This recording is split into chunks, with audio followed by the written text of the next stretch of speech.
Hello and welcome to Play PKN, the weekly video bulletin of the top news stories on PKN Packaging News, Australia's media hub for the packaging industry.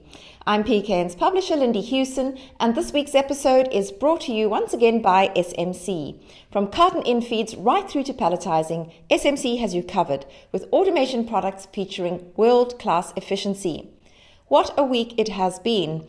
In the lead story this week, the Australian Packaging Covenant Organisation, that's APCO, has released its review of the 2025 National Packaging Targets, with headline data making it plain that the targets are not on track to be met by December 2025. The biggest challenge is coming from the second target, which is to have 70% of plastic packaging recyclable or compostable in that time frame. According to APCO, in the 2020-21 review period, the recovery rate for plastic packaging was 18%. Based on current funded and underutilized reprocessing capacity, plastic recovery could reach 46% by 2025. So APCO is calling for concerted, collaborative effort across the entire packaging value chain and a stronger co-regulatory framework which will strike a balance between industry-led action and effective government regulation. Chris Foley, the APCO CEO, said, "We have seen some fantastic contributions from many businesses. So yes, he recognizes it is disappointing that the headline data indicates targets will not all be met. However, he urges businesses to keep up momentum. The overall goal of the targets will remain." You can listen to an in-depth interview with Chris Foley on our podcast, which you can find on the website packagingnews.com.au and, of course, on your podcast platform.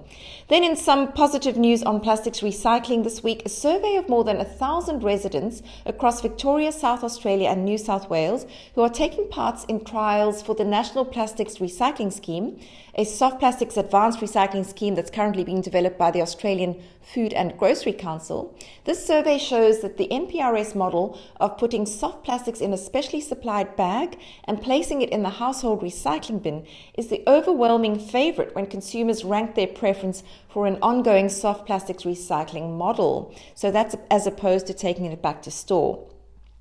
Then more on recycling involving changing consumer behaviour.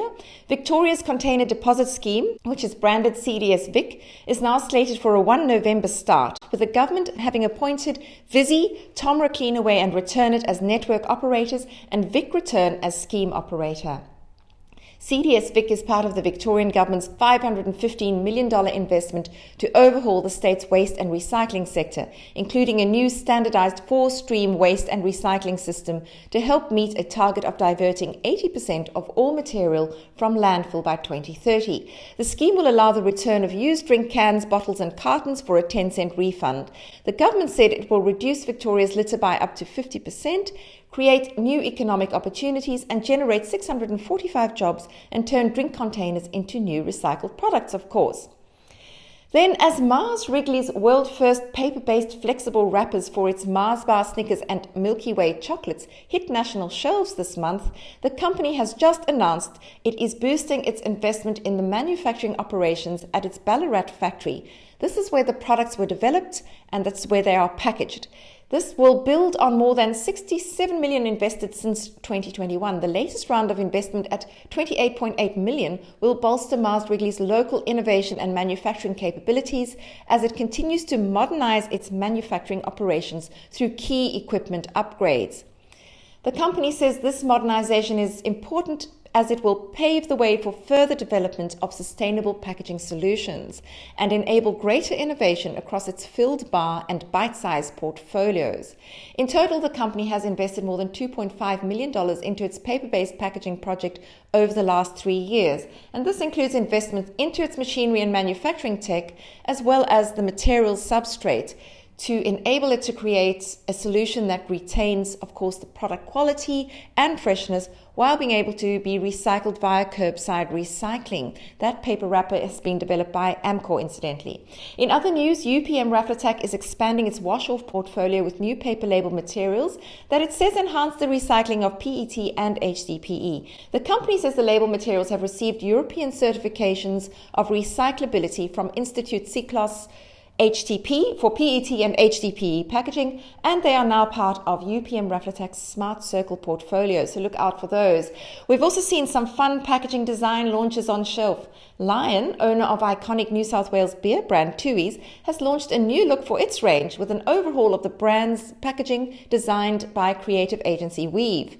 The company says this packaging revitalization has given the beer brand a fresh, modern look, while simultaneously reflecting its rich history and enduring commitment to brewing great, refreshing beer. And Lion has been busy up in Queensland too. With State of Origin season upon us, Lion's 4X beer is honouring its 145-year Queensland heritage with a limited edition can design for locals in case state loyalty was in question. Each can in the 4X Gold Pride in Your Origin design has a number from 0 to 9 that can be combined to make up one of Queensland's 447 postcodes. Very clever. Then in the home care category, brand and packaging design agency Tweak has incorporated Aboriginal art into the pack architecture for Palmolive's Australian Extracts dishwash liquid range, which incidentally is packed in recycled PET bottles, blown and made by Wellman Packaging and wrapped in gravure printed sleeves supplied by Fujiseal. Now, working with Aboriginal artist Lani Balzan, Tweak mapped out how to balance Palmolive's brand with Balzan's artwork, depicting the rich stories behind the signature Australian botanical extracts that are included in that dishwash liquid. Well, that's all from me this week. My bags are packed for Interpack, taking place in Germany from 4 to 10 May. And as I travel across next week and take a few days of leave along the way, there will be no Play PKN video next week. But following that, we will have lots of live coverage coming to you from Interpack.